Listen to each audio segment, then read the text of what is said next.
Frantz Fanon, Peau noire masque blanc, édition du Seuil, 1952.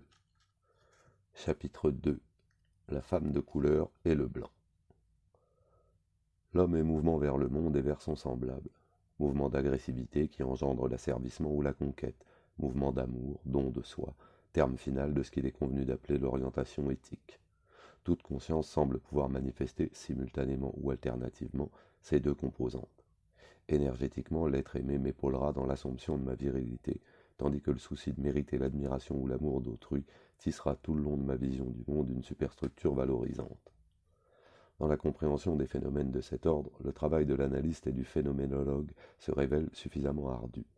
Et s'il s'est trouvé un Sartre pour réaliser une description de l'amour échec, l'être et le néant n'étant que l'analyse de la mauvaise foi et de l'inauthenticité, il demeure que l'amour vrai, réel, vouloir pour les autres ce que l'on postule pour soi, quand cette postulation intègre les valeurs permanentes de la réalité humaine, requiert la mobilisation d'instances psychiques fondamentalement libérées des conflits inconscients.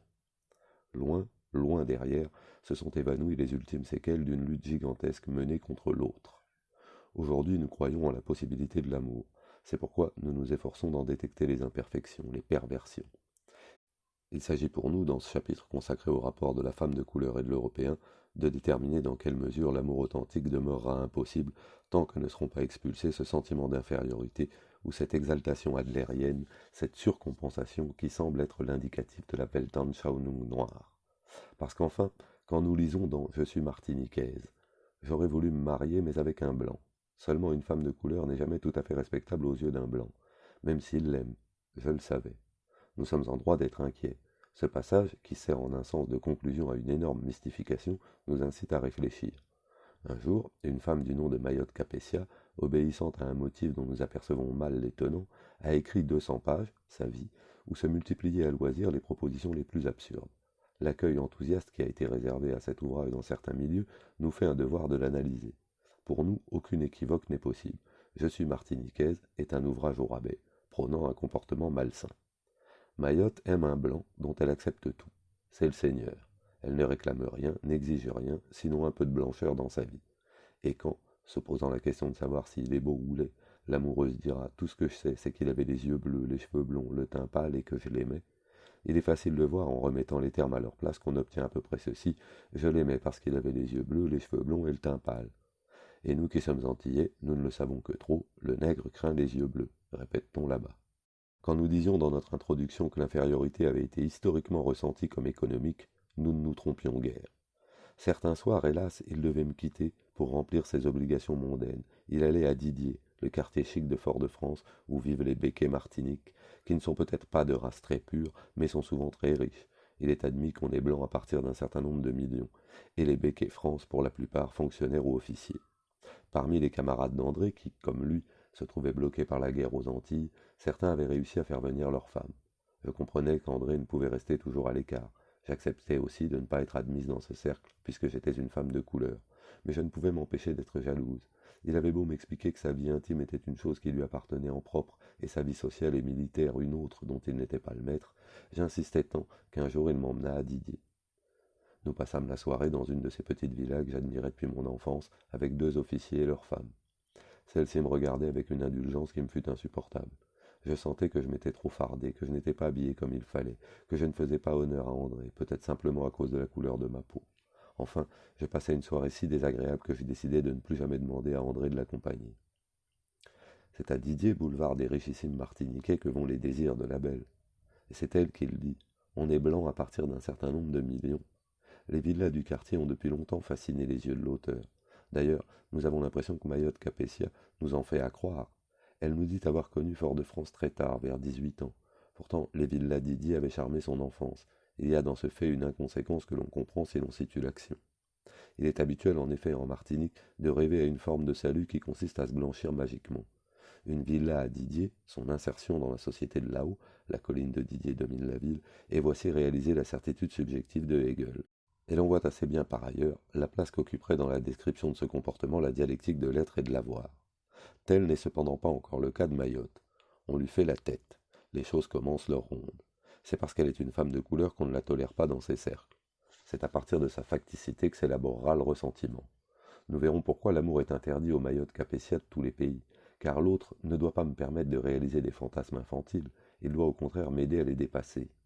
Nous retrouvons dans l'enfance de Mayotte Capétia un certain nombre de traits qui illustrent la ligne d'orientation de l'auteur, et chaque fois qu'il y aura un mouvement, un ébranlement, ce sera toujours en rapport direct avec ce but. Il semble en effet que pour elle, le blanc et le noir représentent les deux pôles d'un monde, pôles en lutte perpétuelle, véritable conception manichéiste du monde. Le mot est jeté, il faut s'en souvenir. Blanc ou noir, telle est la question. Je suis blanc, c'est-à-dire que j'ai pour moi la beauté et la vertu, qui n'ont jamais été noires. Je suis de la couleur du jour. Je suis noir, je réalise une fusion totale avec le monde, une compréhension sympathique de la Terre, une perte de mon moi au cœur du cosmos, et le blanc, quelque intelligent qu'il soit, ne saurait comprendre Armstrong et les chants du Congo. Si je suis noir, ce n'est pas à la suite d'une malédiction, mais c'est parce que, ayant tendu ma peau, j'ai pu capter toutes les effluves cosmiques. Je suis véritablement une goutte de soleil sous la terre.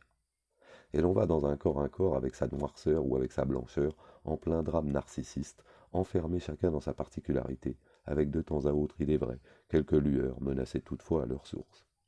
Tout d'abord, c'est ainsi que le problème se pose à Mayotte, à l'âge de 5 ans et à la 3e page de son livre, 2 points. Elle sortait son encrier du pupitre et lui flanquait une douche sur la tête. C'était sa façon à elle de transformer les blancs en noirs. Mais elle s'est aperçue assez tôt de la vanité de ses efforts. Et puis il y a Loulouse et sa mère, qui lui ont dit que la vie pour une femme de couleur était difficile. Alors, ne pouvant plus noircir, ne pouvant plus négrifier le monde, elle va tenter dans son corps et dans sa pensée de le blanchir. D'abord elle se fera blanchisseuse.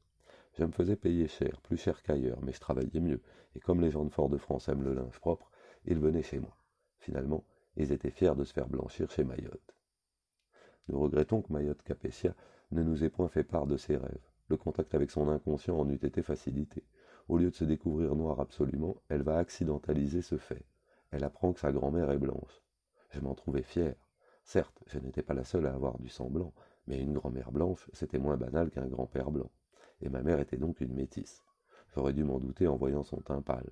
Je la trouvais plus jolie que jamais, et plus fine et plus distinguée. Si elle avait épousé un blanc, peut-être aurais-je été tout à fait blanche, et que la vie aurait été moins difficile pour moi. Je songeais à cette grand-mère que je n'avais pas connue et qui était morte parce qu'elle avait aimé un homme de couleur martiniquais. Comment une Canadienne pouvait-elle aimer un Martiniquais? Moi qui pensais toujours à monsieur le curé, j'ai décidé que je ne pourrais aimer qu'un blanc, un blond avec des yeux bleus, un Français. Nous sommes avertis, c'est vers la lactification que tend Mayotte, car enfin il faut blanchir la race. Cela, toutes les Martiniquaises le savent, le disent, le répètent. Blanchir la race, sauver la race.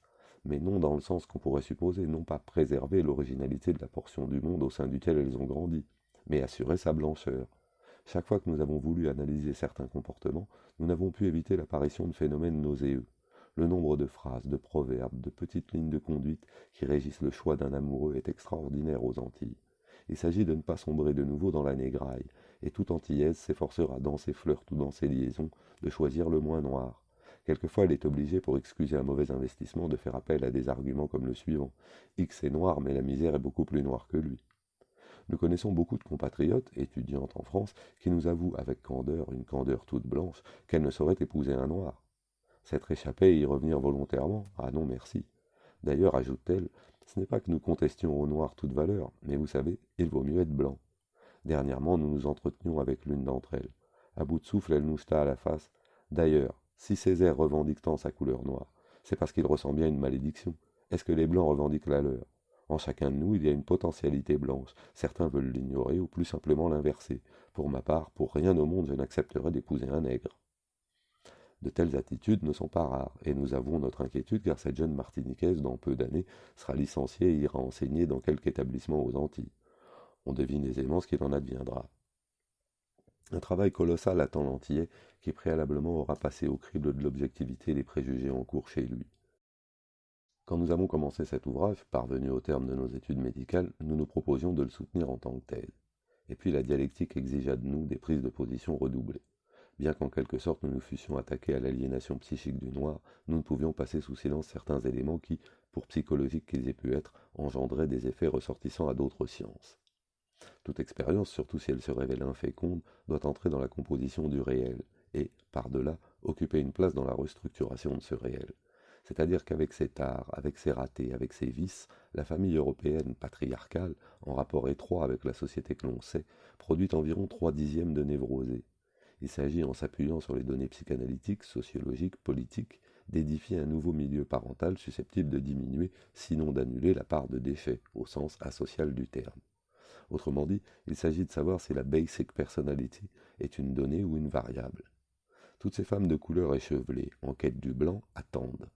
Et certainement, un de ces jours, elles se surprendront à ne pas vouloir se retourner. Elles penseront à une nuit merveilleuse, à un amant merveilleux, à un blanc. Elles aussi, peut-être, s'apercevront un jour que les blancs n'épousent pas une femme noire. Mais ce risque, elles ont accepté de le courir. Ce qu'il leur faut, c'est de la blancheur à tout prix. Pour quelle raison? Rien de plus facile. Voici un conte qui satisfait l'esprit. Un jour, Saint Pierre voit arriver à la porte du paradis 3 hommes. Un blanc, un mulâtre, un nègre. Que désires-tu demande-t-il au blanc. De l'argent.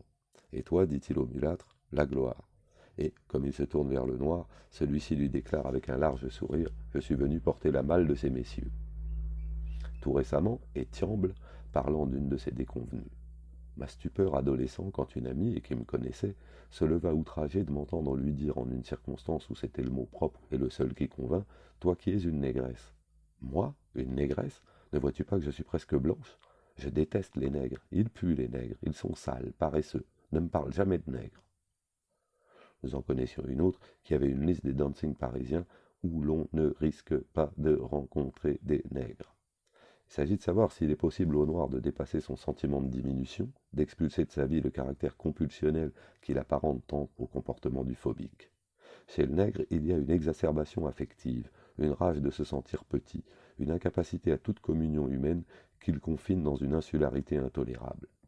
Décrivant le phénomène de la rétractation du moi, Anna Freud écrit « Il consiste dans une défense de ce moi contre les excitations extérieures. Cette rétractation, en tant que méthode d'évitement de déplaisir, n'appartient pas à la psychologie des névroses. Elle constitue seulement dans l'évolution du moi un stade normal. Pour un jeune moi malléable, tout mécompte subi dans un domaine se trouve parfois compensé par des réussites parfaites dans d'autres. Mais quand le moi est devenu rigide, ou qu'il ne tolère plus le déplaisir et s'en tient compulsionnellement à la réaction de fuite, la formation du moi en subit les fâcheuses conséquences. Le moi, ayant abandonné un trop grand nombre de ses positions, devient unilatéral, perd trop de ses intérêts et voit ses activités perdre de leur valeur. Nous comprenons maintenant pourquoi le noir ne peut se complaire dans son insularité. Pour lui, il n'existe qu'une porte de sortie et elle donne sur le monde blanc. D'où cette préoccupation permanente d'attirer l'attention du blanc, ce souci d'être puissant comme le blanc, cette volonté déterminée d'acquérir les propriétés de revêtement, c'est-à-dire la partie d'être ou d'avoir qui entre dans la constitution d'un moi. Comme nous le disions tout à l'heure, c'est par l'intérieur que le noir va essayer de rejoindre le sanctuaire blanc. L'attitude renvoie à l'intention. La rétractation du moi en tant que processus de défense réussi est impossible au noir. Il lui faut une sanction blanche. En pleine euphorie mystique, psalmodiant un cantique ravissant, il semble à Mayotte Capétia qu'elle est un ange et qu'elle s'envole, toute rose et blanche. Il y a toutefois, dans ce film, Vert pâturage, où ange et Dieu sont noirs, mais cela a terriblement choqué notre auteur. Comment imaginer Dieu sous les traits d'un nègre? Ce n'est pas ainsi que je me représente le paradis, mais après tout, il s'agissait que d'un film américain. Non, vraiment, le Dieu bon et miséricordieux ne peut pas être noir, c'est un blanc qui a des joues bien roses. Du noir au blanc, telle est la ligne de mutation. On est blanc comme on est riche, comme on est beau, comme on est intelligent. Cependant, André est parti vers d'autres cieux, porter le message blanc à d'autres Mayottes. Délicieux petits gènes aux yeux bleus pédalant le long des couloirs chromosomiaux. Mais en bon blanc, il a laissé des instructions. Il a parlé de leur enfant. Tu l'élèveras, tu lui parleras de moi, tu lui diras c'était un homme supérieur. Il faut que tu travailles pour être digne de lui. Et la dignité? Il n'avait plus à l'acquérir, elle était maintenant tissée dans le labyrinthe de ses artères, enfoncée dans ses petits ongles roses, bien calés, bien blanches. Et le père, voici ce qu'en dit Étiamble, un beau spécimen du genre. Il parlait de la famille, du travail, de la patrie, du bon Pétain et du bon Dieu, ce qui lui permettait de l'engrosser selon les règles. Dieu s'est servi de nous, disait le beau salaud, le beau blanc, le bel officier. Après quoi, que je te la plaque selon les mêmes règles pétainistes et bon Dieu zardes. Avant d'en finir avec celle dont le seigneur blanc est comme mort, et qui se fait escorter par des morts dans un livre où s'étalent des choses lamentablement mortes, nous voudrions demander à l'Afrique de nous déléguer un messager. Elle ne nous fait pas attendre. C'est Abdoulaye Sadji, qui avec Nini nous donne une description de ce que peut être le comportement des Noirs en face des Européens. Nous l'avons dit, il existe des négrophobes. Ce n'est d'ailleurs pas la haine du noir qui les anime, ils n'en ont pas le courage ou ne l'ont plus. La haine n'est pas donnée, elle a à se conquérir à tout instant, à se hisser à l'être, en conflit avec des complexes de culpabilité plus ou moins avoués. La haine demande à exister, et celui qui hait doit manifester cette haine par des actes, un comportement approprié. En un sens, il doit se faire haine. C'est pourquoi les Américains ont substitué la discrimination au lynchage, chacun de son côté. Aussi ne sommes-nous pas surpris qu'il y ait dans les villes de l'Afrique noire, française, un quartier européen. L'ouvrage de Mounier, L'éveil de l'Afrique noire, avait déjà attiré notre attention, mais nous attendions impatients une voix africaine. Grâce à la revue d'Alioune Diop, nous avons pu coordonner les motivations psychologiques qui meuvent les hommes de couleur. Il y a un étonnement, au sens le plus religieux du terme, dans ce passage. M. Campion est le seul blanc de Saint-Louis qui fréquente le Saint-Louisien Club. Homme d'une certaine position sociale puisqu'il est ingénieur des ponts et chaussées et sous-directeur des travaux publics au Sénégal. On le croit très négrophile, plus négrophile que M. Rodin, professeur au lycée Faidherbe, qui a donné en plein Saint-Louisien Club une conférence sur l'égalité des races. La bonté de l'un ou de l'autre est un perpétuel sujet de discussion enflammé. En tout cas, M. Campion est plus fréquent au cercle où il a eu l'occasion de connaître des indigènes très corrects et déférents vis-à-vis de lui, qu'il aime et s'honore de sa présence parmi eux. L'auteur, qui est instituteur en Afrique noire, est redevable à M. Rodin de cette conférence sur l'égalité des races. Nous appelons cette situation un scandale. On comprend les doléances que présentaient à Mounier les jeunes indigènes qu'il avait l'occasion de rencontrer. Ce sont des Européens comme vous qu'il nous faudrait ici. On sent à tout instant que le fait pour le noir de rencontrer un toubab compréhensif représente un nouvel espoir d'entente. Analysant quelques passages du roman de M. Abdoulaye Sadji, nous essaierons de saisir sur le vif les réactions de la femme de couleur en face de l'Européen. D'abord il y a la négresse et la mulâtresse. La première n'a qu'une possibilité et un souci, blanchir. La deuxième non seulement veut blanchir, mais éviter de régresser.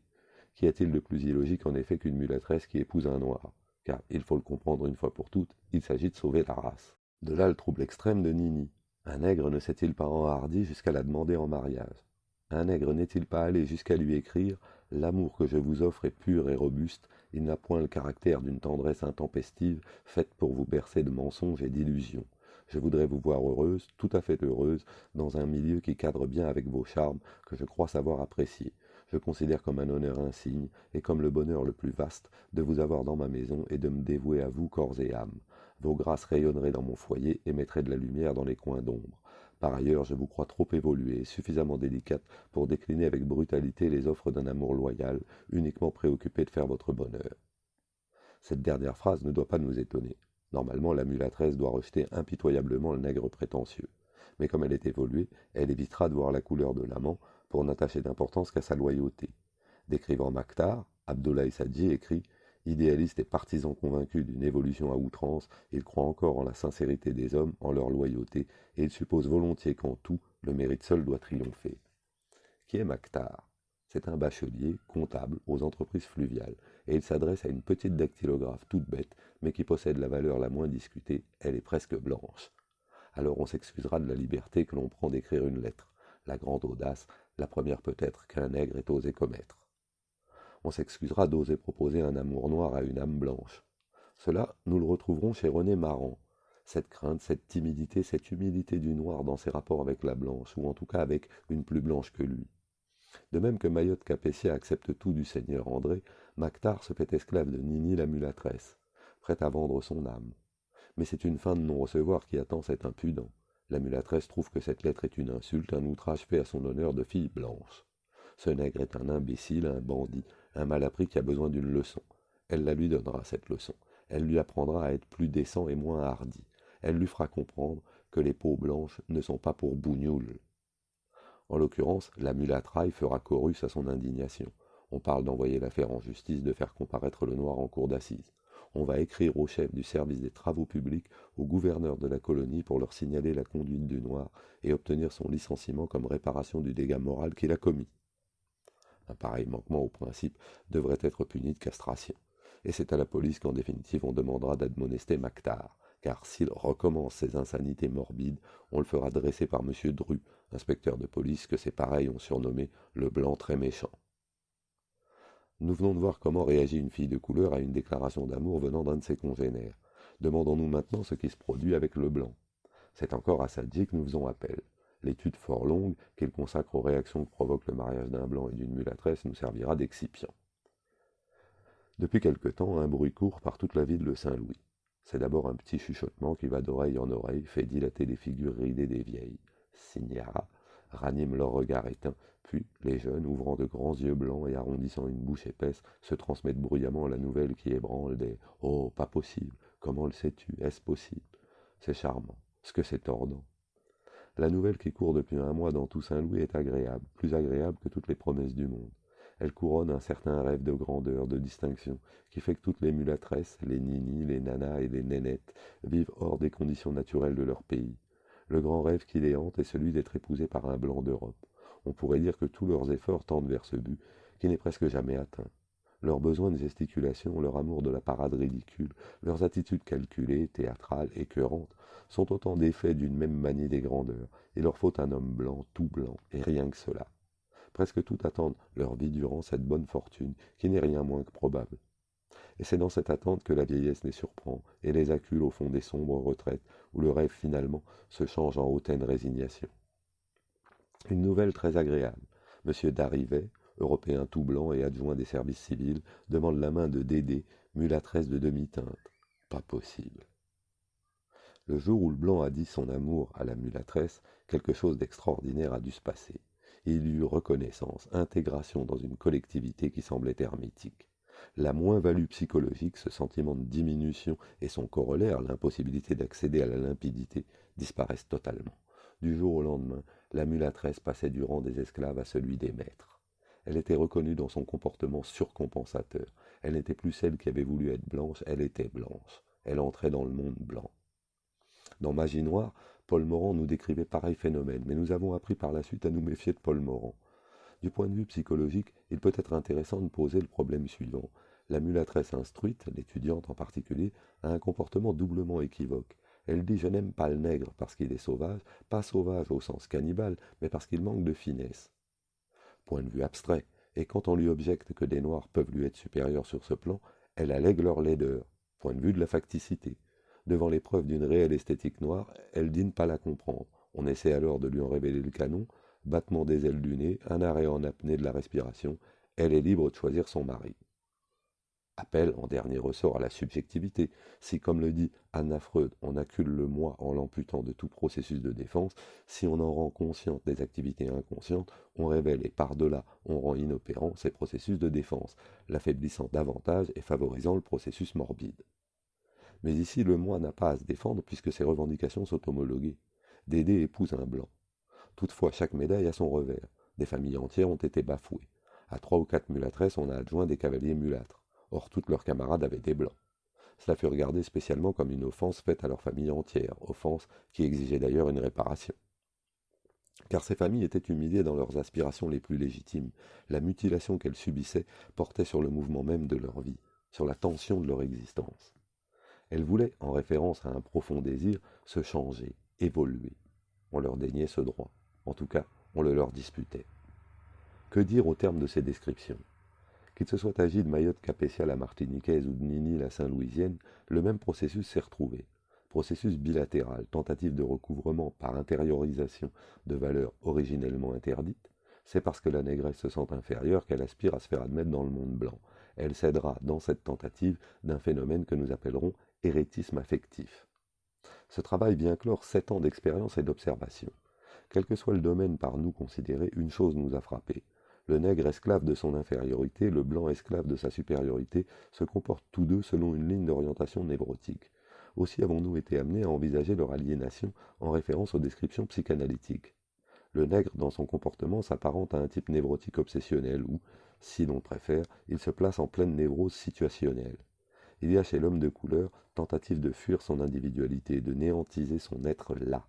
Chaque fois qu'un homme de couleur proteste, il y a aliénation. Chaque fois qu'un homme de couleur réprouve, il y a aliénation. Nous verrons plus loin, au chapitre 6, que le nègre infériorisé va de l'insécurité humiliante à l'auto-accusation ressentie jusqu'au désespoir. Souvent, l'attitude du noir en face du blanc ou en face de son congénère reproduit presque intégralement une constellation délirante qui touche au domaine pathologique. On nous objectera qu'il n'y a rien de psychotique chez les noirs dont il est question ici. Toutefois, nous voudrions citer 2 traits hautement significatifs. Il y a quelques années, nous avons connu un noir, étudiant en médecine. Il avait l'impression infernale de n'être pas estimé selon sa valeur, non pas sur le plan universitaire, mais, disait-il, humainement. Il avait l'impression infernale que jamais il n'arriverait à se faire reconnaître en tant que confrère par les Blancs et en tant que docteur par les malades européens. À ces moments d'intuition délirante, les moments féconds de la psychose, il s'enivrait. Et puis, un jour, il s'engagea dans l'armée comme médecin auxiliaire. Et, ajoutait-il, pour rien au monde je n'accepte d'aller aux colonies ou d'être affecté à une unité coloniale. Il voulait avoir sous ses ordres des Blancs. C'était un chef. Comme tel, il devait être craint ou respecté. C'est en fait ce qu'il voulait, ce qu'il recherchait. Amener les Blancs à avoir avec lui une attitude de noir. Ainsi se vengeait-il de l'imago qui l'avait de tout temps obsédé, le nègre effrayé, tremblant, humilié devant le seigneur blanc. Nous avons connu un camarade, inspecteur des douanes dans un port de la métropole, qui était extrêmement dur aux visites des touristes ou des transitaires, car, nous disait-il, si tu n'es pas vache, ils te prennent pour un couillon. Comme je suis nègre, tu penses bien que les deux termes s'appellent. Dans Connaissance de l'homme, Adler écrit: pour inventorier la conception du monde d'un homme, il convient de procéder à des investigations comme si, à partir d'une impression d'enfance jusqu'à l'état des choses actuelles, une ligne était tirée. En beaucoup de cas, on réussira de la sorte à tracer effectivement la voie où chemina jusqu'alors un sujet. C'est la courbe, la ligne d'orientation sur laquelle la vie de l'individu depuis son enfance se dessine schématiquement. Car ce qui agit véritablement, c'est toujours la ligne d'orientation de l'individu, ligne dont la configuration subit bien certaines modifications, mais dont le contenu principal, l'énergie et le sens même subsistent, implantés et sans changement depuis l'enfance, non sans une connexion avec l'entourage de l'enfance, qui plus tard se détachera du milieu plus vaste inhérent à la société humaine. Nous anticipons, et déjà on aperçoit que la psychologie caractérielle d'Adler nous aidera à comprendre la conception du monde de l'homme de couleur. Comme le noir est un ancien esclave, nous ferons aussi appel à Hegel, et pour terminer, Freud doit pouvoir concourir à notre étude. Nini, Mayotte Capétia, deux comportements qui nous invitent à réfléchir. N'y a-t-il pas d'autres possibilités?